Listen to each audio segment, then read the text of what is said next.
Good evening. This is the 18 WJTS News. I'm Charlotte Olson.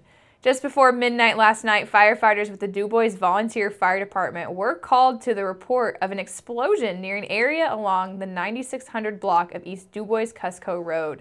DuBois Fire Department spokesman Zach Ike Miller says that shortly thereafter, DuBois County Central Dispatch received a second call reporting additional explosions in the same area. Ike Miller says that upon arrival, firefighters found a two-story wood frame home totally involved in flames from the ground up. Firefighters immediately called in units from Hayesville and Celestine for tanker assistance. The owner of the home, Jack Davenport, and his wife escaped the home without injury. They stated that they do not know how the fire started, but it started near the back porch of the home. Davenport said that they woke up to the flames, which were already very extensive at the back door. He did make one attempt at extinguishing them to no avail. Two dogs that were inside the home were unfortunately killed. A large fifth-wheel camper was located about 20 feet from the home, but efforts to save it were unsuccessful. Mr. Davenport told fire officials that they did not have insurance on the home, and he could not confirm if the camper was insured either. Davenport said that he was in contact with the Red Cross and is going to receive assistance. He and his wife stayed the night at the neighbor's house and will have a place to stay for the immediate future. The cause of the fire still remains unknown, and DuBois firefighter responded with these trucks, and 25 men were assisted by Celestine Fire Department, and also they had one truck and 6 men, as well as the Hayesville Volunteer Fire Department, who was on scene with 1 truck and 8 men. No one was injured, however, Memorial Hospital EMS was also on scene for standby. Units were on the scene for a little over 2 hours. An elderly Jasper woman escaped injury when the car that she was driving crashed through the front door of a Northside Jasper laundry early on Monday afternoon, causing significant damage to the building's entranceway. Jasper police say that shortly before 12:30 p.m., 80-year-old Imogene Patterson of Jasper pulled her passenger car into the parking lot at the Soap Opera Laundry, which is located along the 200 block of West 2nd Street. They say that while pulling up into the parking spot, the car accelerated and jumped the curb and crashed through the front of the building. Police say the car eventually came to a rest inside of the building. Police say the accident resulted in about $30,000 worth of damage to the laundry building and also $3,000 worth in damages to Patterson's car. No injuries were reported, and the crash still remains under investigation.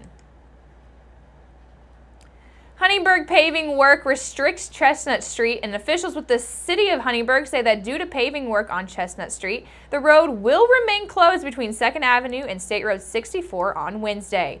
Officials say that there will be no access to the road during the course of the pavement work, and parking will not be permitted. For more information, please contact Rachel Steckler at the Huntingburg City Hall at 812-683-2211 or email at rsteckler@huntingburg-in.gov. A large group of over 35 Jasper volunteer firefighters ventured into groups as they took instructions from Jasper Fire Chief Kenny Hoaxang and Captain Phil Schmidt and other fire department leaders for rescue training on Monday night. Earlier in the day, Jasper Director of Personnel Safety and Loss Control, Cale Canese, had invited the media to attend this training session conducted by the Jasper Volunteer Fire Department at a soon-to-be torn-down house owned by the city of South Jackson Street near Jasper Train Depot. The purpose of the media's presence was to observe training routines taken by our local volunteer firefighters and how they demonstrate teamwork while using valuable resources made available by the city. Canese says that based upon the city's flood mitigation project funded through the Indiana Housing Community Development, that authorities with the city of Jasper have been purchasing homes within the floodplain through the grant with plans to demolish them. One of the last homes recently purchased was the home on South Jackson Street used in last night's training session. Just like other houses that have been purchased, the city makes efficient use of them prior to being demolished. One of these uses is by providing the structure as a resource for local service departments to use them for training purposes. Jasper Fire Chief Kenny Hoaxang says that the significance of the efficient teamwork that the Jasper Volunteer Fire Department displays is a foundation to their quick and responsive actions when called to real-life emergencies. You know, it's important that we all work together and train together. And tonight, the fact that there's different scenarios going on here, and you get to work with each other, and you get to know that firefighter, whether you've been in a burning building before, or on a medical run, or a car fire. You get to know their habits and how they're going to respond and how they act at a fire. So it's really good to interact and work with each other.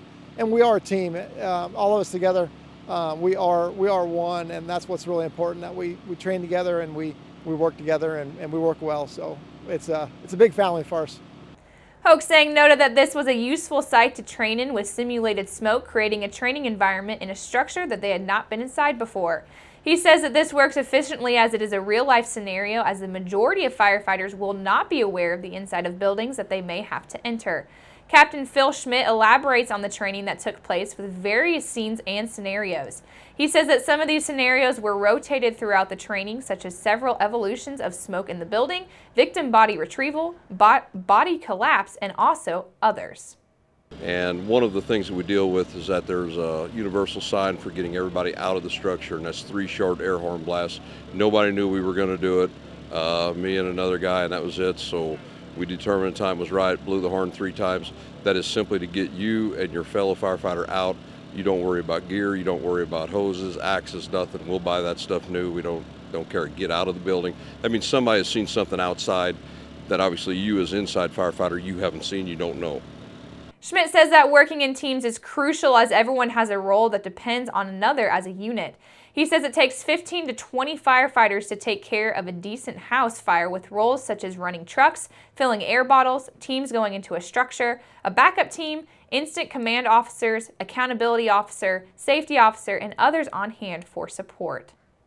CORE by Jasper-based Kimball office has been named a winner of the Ed Spaces Innovation Awards in the furniture category.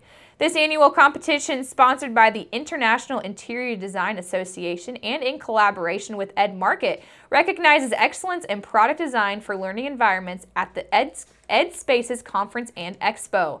CORE was designed by Swiss architect Daniel Korb and includes an expansive product offering, complete with elements for privacy, media integration, and solutions for sharing and learning. Wendy Murray, the director of brand marketing at Kimball Office, says that they are extremely honored that CORE was selected as a winner of Ed Space's Innovation Award for tables in the furniture category. She says that the CORE product is vast offering that includes benching and table applications, complete with elements for privacy, media, and multiple solutions for learning and also training. The competition was open to exhibitors at the 2016 Ed Spaces Conference and Expo in Cincinnati. Winners were announced and celebrated during the conference, which took place in Cincinnati. Make sure to keep it right here, because up next we'll take a look at your sports.